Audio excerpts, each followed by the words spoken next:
Daniel, é um prazer recebê-lo no site noticiastudaqui.com. Fazia tempo que não nos víamos por conta da pandemia, mas agora você está vacinado, eu estou vacinado, a gente está aqui abusando um pouco dessa vacina. Um pouco de distância? É, um pouquinho de distância, nos mantendo aqui, mas sem máscara, né? Vamos Perfeito. Conversando. Me diga uma coisa, Daniel. Tem uma situação que nós consideramos importante nesse momento, o país todo está discutindo, que é a questão do fundo eleitoral, que teve uma evolução da Dilma para cá. Quando o presidente Dilma assumiu, era 300 mil o fundo eleitoral. Com ela passou para 800 mil. 800 é uma fração. Todo mundo gritou. Enfim, por último estava em 1 bilhão e 700. E agora, ao ser aprovada a LDO no Congresso, isso foi transformado numa cifra de 5 bilhões e 700 milhões. No momento em que o Brasil sofre números africanos de fome, de desemprego, de miséria. Nossa cidade, Porto Velho, com 1 bilhão, resolveria todo o seu problema de água e esgoto, que não tem. Perfeito. Osmar, como é que o senhor vê isso? Osmar, os políticos abusaram. Osmar, é o seguinte, nós estamos... O que acontece? Primeiro, eu sou favorável ao fundo público de financiamento de campanha, né? Agora, nós estamos diante da maior crise que nós já tivemos. Então, nesse momento, todo e qualquer dinheiro que nós temos, ele tem que ser voltado para combater a pandemia, combater as suas sequelas. E quando eu falo as suas sequelas, são sequelas físicas daqueles que não morreram, mas ficaram doentes, e a sequela do desempregado, a sequela das pessoas que perderam os seus empregos ou que perderam os seus negócios. Então, acho que a prioridade é essa, né? A campanha com mais dinheiro ou menos dinheiro, todo mundo faz. Então, para mim, não justifica você aumentar de 1,8 bilhão, se não me falha a memória, para 5,7 bilhões. Não tem justificativa para isso. Então, você concorda que o presidente deve cortar, deve vetar?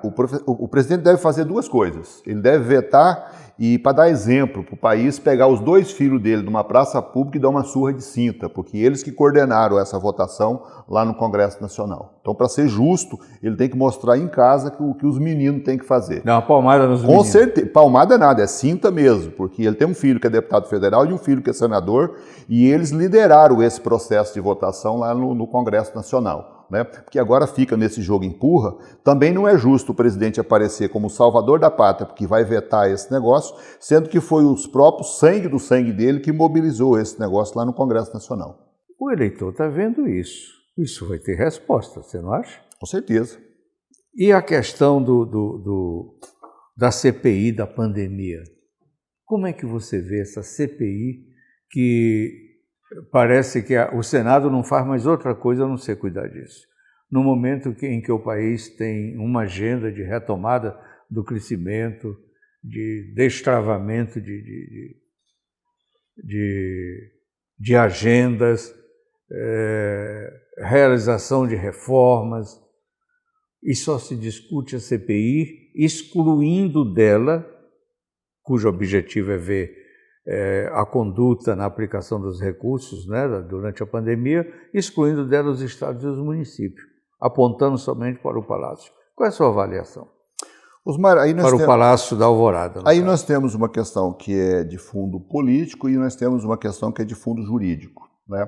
O que afastou a investigação da CPI sobre os recursos investidos nos municípios foi um pedido de todos os governadores, inclusive do nosso governador aqui do estado de Rondônia, sob a alegação que não cabe ao Congresso Nacional investigar os estados, pela independência e autonomia dos estados. Essa é uma questão jurídica, né? E isto, evidentemente, tem que ser respeitado, sem entrar no mérito da boa ou má aplicação dos recursos. Essa não é uma visão genérica, porque o recurso federal, Osmar, ele tem que ser fiscalizado.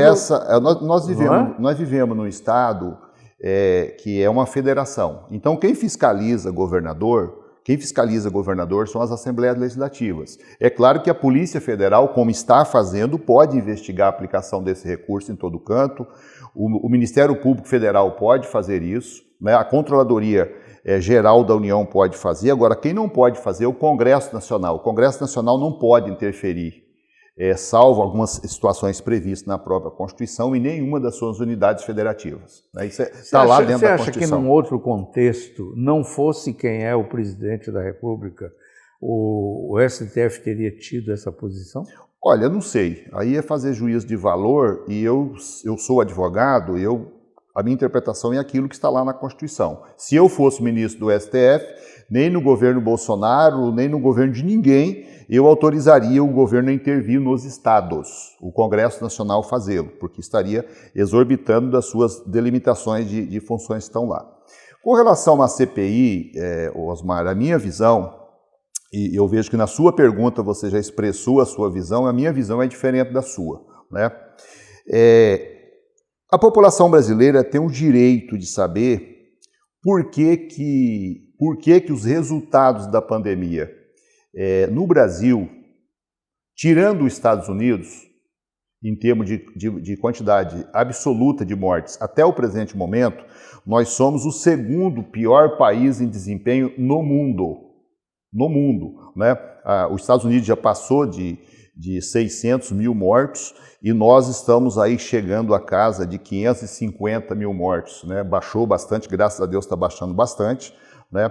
Porque, veja bem, nós temos duas coisas que a CPI se propõe, na minha perspectiva, que ela se propõe a provar. Uma delas é só fazer o relatório e assinar embaixo. Por exemplo, o presidente estimulou o uso de máscaras. Você não precisa nem me responder. O presidente promoveu que as pessoas têm que buscar o isolamento social. Eu quero que o senhor responda. Não, eu estou perguntando, e eu tenho a resposta, todo mundo sabe, ele não fez nada disso, entendeu? E ainda tem a negligência com relação à vacina.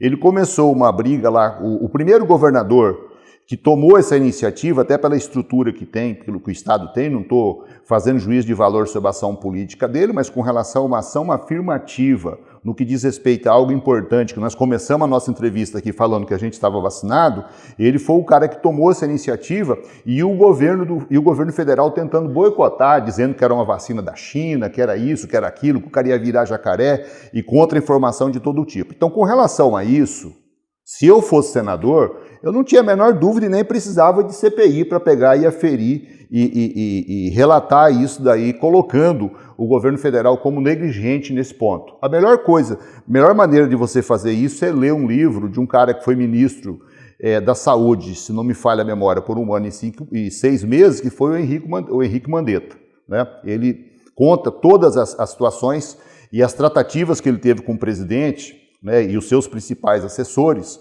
aonde que, num dado momento, ele fala que no pior cenário, nós teríamos 180 mil mortes.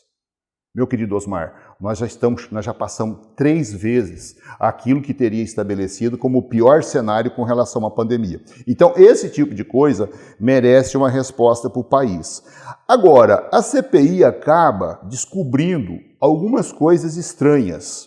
Eu não consigo imaginar como é que um cabo que batia cancela em 2020, lá em Minas Gerais, esse cara está vendendo, o cara está sendo recebido lá dentro de ministério, entra, sai. Eu, quando era governador, não entrava a hora que queria dentro de ministério, aí sai um cara lá de Minas, assim, de forma inexplicável, e o cara começa a circular ali nos bastidores do Ministério da Saúde, negociando vacina, encontrando com agentes públicos para fazer conversa sobre negócio em shopping, coisa do gênero, né? E ali parece que tem um grupo ligado ao deputado líder do governo, Ricardo Barros. Parece que os caras, fazendo um trocadilho, parece que os caras estão bem lameados. Mas Brasília não é o reino do lobby? Não é o reino do lobby? E entre lobistas, tem lobista de tudo quanto é profissão. Osmar, eu não me refiro à profissão. É muito estranho você ter um cara... Porque se ele fosse um cara de altíssima qualidade técnica, aquele negócio todo circular por ali, normal. Agora eu fico imaginando eu, governador, e um cabo lá de Chupinguaia querendo vender para mim um negócio que é a Índia que fabrica. É muito estranho isso, né?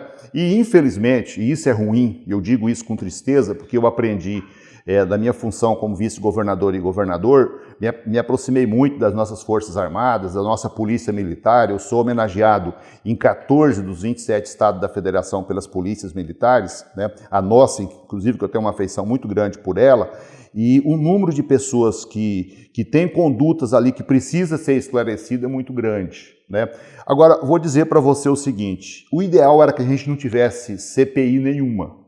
E se nós tivéssemos um presidente que tivesse mandado o povo usar máscara, tivesse um presidente que tivesse falado, olha, evite fazer aglomerações, que não tivesse promovido esse tipo de coisa, se tivesse sido, desde o primeiro momento, nós vamos comprar vacina, nós precisamos disso, nós vamos atrás, nós vamos proteger a nossa população, se não fosse um presidente que, por exemplo, a questão dos R$600 que foi pago de auxílio emergencial para a população, a proposta do governo era pagar R$200. Foi o Congresso que colocou a faca no pescoço dele e apresentou a proposta de 500, aí ele, para não ser derrotado pelo Congresso, apresentou a proposta de 600.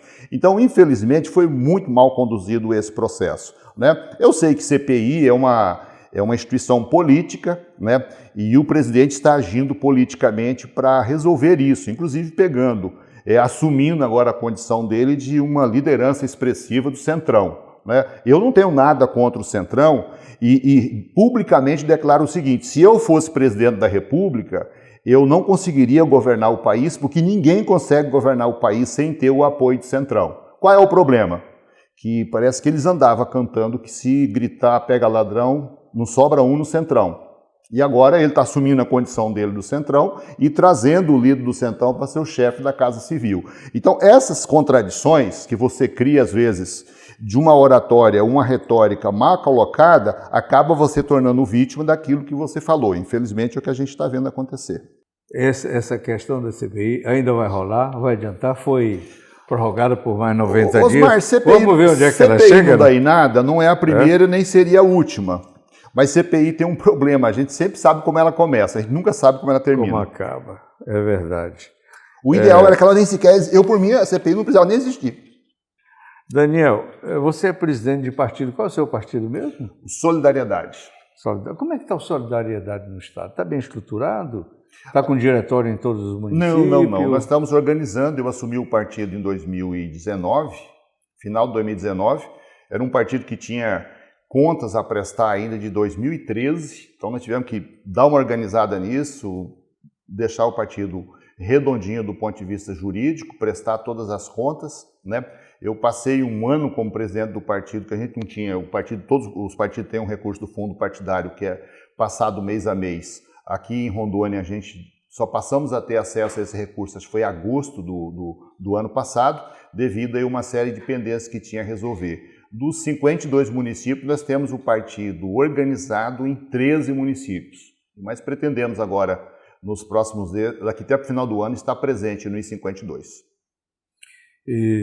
Qual é a representação que o partido tem hoje na Secretaria? Nós temos 13 vereadores? Nós temos 13 vereadores. Inclusive... Deputado tem algum, não? Não temos não. Nós vamos eleger agora em 2022, se Deus quiser. Qual é a sua expectativa? Fazer 1, 2... Cara, nós estamos construindo um ambiente para fazer pelo menos um, mas a partir do momento que você constrói para eleger um, você cria ambiente para eleger 2 também. Vai lançar candidato a federal também? É uma obrigação nossa, né? Todos os partidos têm que lançar deputado federal. Só estamos esperando o Congresso Nacional fazer a parte dele, que é legislar, e definir qual é a regra do jogo para que a gente possa, de acordo com a regra do jogo, ver o que a gente faz. Mas nós vamos lançar a federal sim. E o Daniel Pereira vai ser candidato a? Osmar, o Daniel Pereira não tem essa de... o Daniel Pereira tem que ser candidato. Eu era governador, todo mundo achava que eu era candidato à reeleição, não fui. Fui cotado, inclusive, acho que hoje já não precisa mais manter isso como segredo, o nosso querido prefeito da capital, o doutor Hildo, me procurou para ser candidato a prefeito e meu amor pelo Sebrae me fez ficar aqui e abrir mão de disputar a prefeitura. Não tenho obrigação de disputar a eleição em 2022, mas também não tome como uma surpresa se eu vier a disputar. Você aprendeu isso com Confúcio? Também. Daniel, muito obrigado. Foi um prazer muito grande conversar com você. Obrigado. E o Confúcio é um grande professor e foi um privilégio ter servido ao Estado sob a orientação e o carinho dele.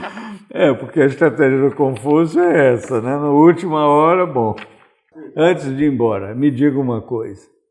Você fica de que lado da urna eletrônica? Com comprovante impresso do voto ou na forma que está?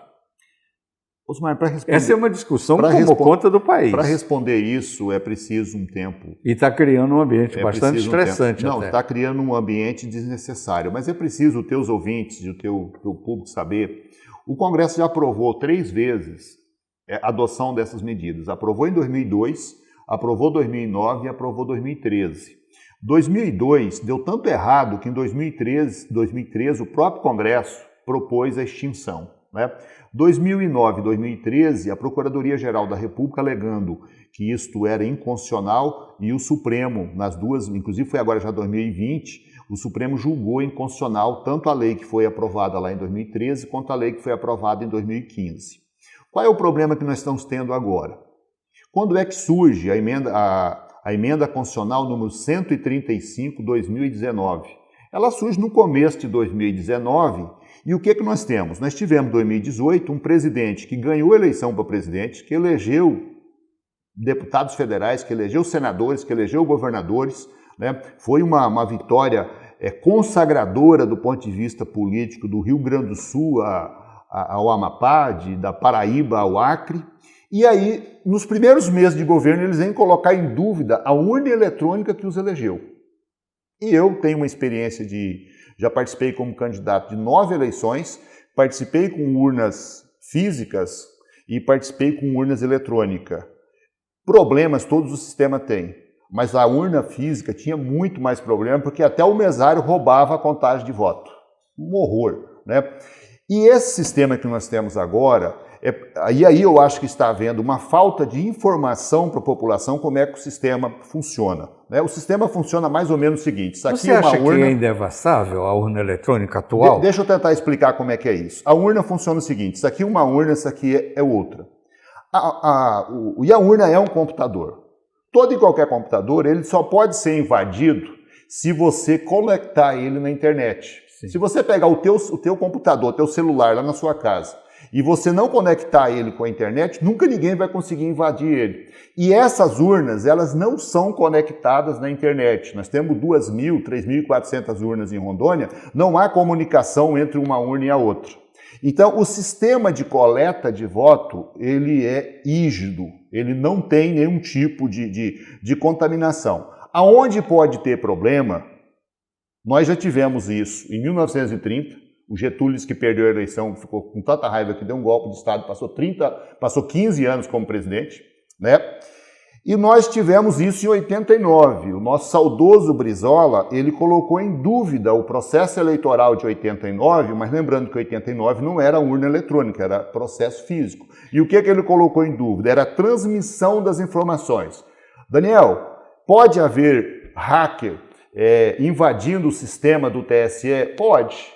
Porque pode invadir até o do Banco Central, pode invadir até o do FBI, pode invadir até o da CIA, então esse risco sempre há, né? Então tem que ficar muito claro que na urna onde o Osmar vai votar, o Daniel vai votar, ou qualquer cidadão vai votar, ali não tem possibilidade de fraude. Agora, na transmissão dos dados, seja através de urna eletrônica, seja através de urna física, aí há possibilidade. E isso é um fato. Mas o problema não está na urna eletrônica. E quando você fala em urna eletrônica, nós vamos colocar uma impressora para imprimir o voto. Tem gente que está sendo induzido a achar que ele vai pegar o votinho dele, vai imprimir, vai botar no bolso e levar para casa. Não se trata disso. Não, tem gente que estão induzindo as pessoas a acreditar que é o retorno à cédula de papel. Certo, está errado também. Estão induzindo. Está errado também. Agora, olha só. Eu participei de um debate com um deputado federal, deputado Crisóstomo, uma pessoa que eu gosto muito dele, inclusive, e eu e ele lá no programa de televisão, e ele falou o que era Eu peguei, puxei o texto e falei, não, deputado, não é isso não. O texto é isso aqui, ó, a emenda constitucional número 135 acrescenta o parágrafo 2º no artigo 14 da Constituição Federal. O texto é isso aqui, ó, entendeu? O que quer fazer, porque sempre foi defendido o seguinte, foi defendido você fazer esse sistema, foi assim que foi aprovado em 2002, inclusive, que foi executado em 2002 e foi considerado um desastre, é você fazer uma pequena quantidade para amostragem, para auditagem. E a proposta da deputada Bia Kiss é que você tem que fazer isso em todas as urnas. Em todas as urnas. Tá entendendo? E com isso daí você vai ter um aumento de serviço desnecessário. E vai aumentar também os problemas que vai acontecer. Porque eu tenho 3.400 urnas, eu vou ter que ter 3.000 e a mesma quantidade de impressoras. Aí uma impressora dessa começa a travar, vira uma bagunça. Já imaginou a confusão que vai virar esse processo?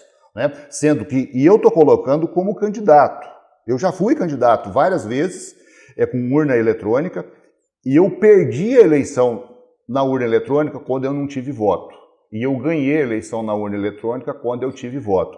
E para terminar, essa urna eletrônica nossa, ela elegeu o Lula em 2002, o Fernando Henrique Cardoso era presidente. Se ela fosse manipulável, o PSDB não deixava o PT se tornar governo de jeito nenhum, né? E o Bolsonaro se elegeu em 2018 com essa mesma urna.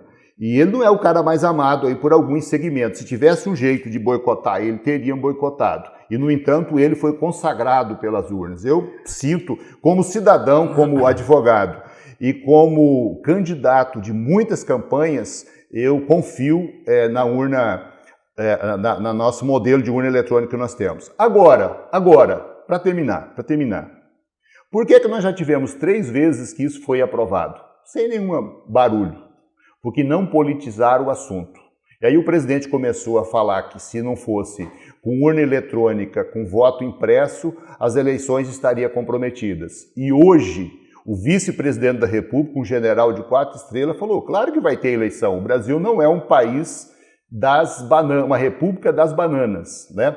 Então, o nosso presidente politizou demais o assunto e talvez por isso que está com essa dificuldade toda para aprovar, inclusive pessoas aliados dele de primeira hora, até para fazer o contraponto político contra ele, está se posicionando contrário às alterações que se propõe a fazer lá na urna eletrônica. Daniel, a urna eletrônica, da forma que está, você defende que ela não tem problema, funciona bem, não tem fraude. Não eu, tem como candidato, confio nela. Confia nela. Mas se está propondo algo que dá mais segurança, por que não? Agora, veja bem... Qual o problema? Não, veja bem, a questão não Eu vou colocar mais uma questão para você. Na sua opinião, este é um assunto para os ministros do STF debater? Esse não é um assunto de caráter eminentemente político? Ele é também um assunto para os ministros do TSE, porque o TSE ele precisa de recurso para fazer isso. Não, recurso não é problema, isso nunca foi problema, não é o que está na discussão. Não é problema sim. Eu sou contrário, eu como cidadão, eu sou contrário você ter uma despesa que o presidente tem garantido que não faltará o recurso. Qual presidente você está falando? O presidente do Brasil. Tá. Só tem um. Não vai faltar recurso para quê? Para implantar esse sistema, avaliado aí segundo o TSE. Veja segundo bem. o TSE, em torno de 1,2 bilhão por aí. Bem, assim. Quem tem que decidir sobre isso, se vai ter ou não, é o Congresso Nacional. Sim, é lá que está discutindo. O Congresso Nacional. Eu até falei isso numa entrevista, falei, olha, o Congresso Nacional já votou isso, sem celeuma, o Congresso Nacional já votou essa matéria 3 vezes. A primeira vez foi o senador Requião, que foi o autor. A segunda vez foi o presidente da Câmara e um grupo de líderes partidários. A terceira vez foi um deputado federal do PT do Ceará, que foi o autor. E agora nós temos uma proposta, a mesma proposta apresentada por uma deputada federal do PSL. Qual a diferença? O Fernando Henrique Cardoso não falou que ia acabar com a eleição se não fosse com urna com cédula, em 2002. O PT e nenhum partido falou em 2018 que se o Bolsonaro fosse eleito com essa urna que nós temos, não ia aceitar o resultado. Ora, por que para os outros, e até para ele mesmo valeu essa regra e não continua valendo agora? Agora, se o Congresso Nacional, que legitimamente legislar e falar, não, nós queremos que seja assim, é óbvio que vai ser assim. Agora, uma coisa é fato, Osmar, o presidente contaminou essa discussão, inclusive com declarações inadequadas que ele proferiu, né? E que o vice-presidente da República, um homem muito mais qualificado tecnicamente, vem e coloca as coisas no lugar. Não. Se votar, vai ter eleição. Se não votar, vai ter eleição, porque o Brasil não é uma república das bananas. É só uma república das bananas que o presidente coloca em risco e ameaça Congresso, ameaça a eleição, ameaça as instituições como um todo. Correto. Muito obrigado. Eu que agradeço. Daniel, por esse encontro, pela sua opinião avaliada, com a sua sabedoria, com a sua experiência. Até a próxima vez. Eu que agradeço e agora espero que a gente não demore um ano para se encontrar mais. E que a próxima vez a gente não tenha mais esse assunto de Covid para tratar. Com certeza. E das urnas também sejam resolvidas. Se Deus quiser. Tudo resolvido.